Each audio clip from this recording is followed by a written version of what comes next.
आज एक बहुत ही महत्वपूर्ण विषय के बारे में चर्चा करेंगे। लोग बोलते हैं कि हमें भगवान का दर्शन हो जाए तो हमें मुक्ति मिल जाएगी।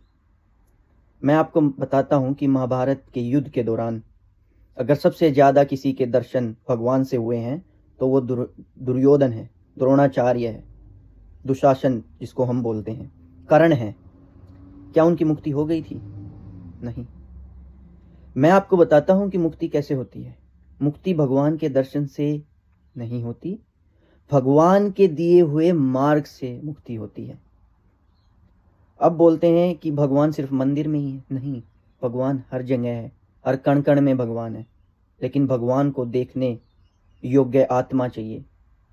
तो हम अच्छे कर्म करते नहीं और मुक्ति की तरफ ध्यान रखते हैं।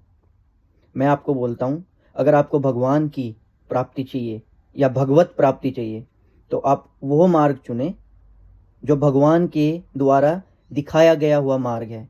और भगवान के द्वारा दिखाया गया एक ही मार्ग है। धर्म के साथ कर्म करना ही भगवत प्राप्ति का एकमात्र मार्ग है। आप अपना कर्म धर्म के साथ करें। मैं ये नहीं बोलता कि आप अपने और चीज़ें ना करें, आप नाम जाप करें, भक्ति करें, भगवान के ऊपर विश्वास करें, लेकिन उसके साथ साथ आप वो नेक काम करें जो भगवान के द्वारा हमें बताया गया है।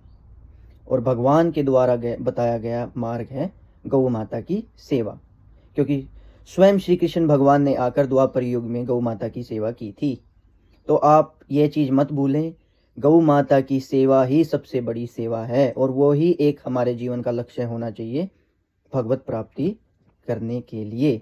तो मैं आपको हर वीडियो में ये बोलता हूँ कि अगर इस देश में 100 करोड़ सनातन धर्म को मानने वाले हैं और 5 सदस्यों का परिवार हम मान के चलें तो 20 करोड़ परिवार बन जाते हैं, यानी कि 20 करोड़ घर।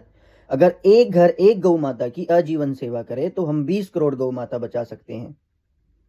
तो कृपया करके मैं आपको हाथ जोड़कर विनती करता हूं कि आप एक गौ माता हर घर में सेवा करें, ताकि ये गौ माता हमारी रोड पर भटकने से या मरने से बच सके। गौ माता की सेवा करने वाला कभी भी नुकसान या कभी भी अधमौत नहीं मरता। तो गौ माता की सेवा ही भगवत प्राप्ति का रास्ता है।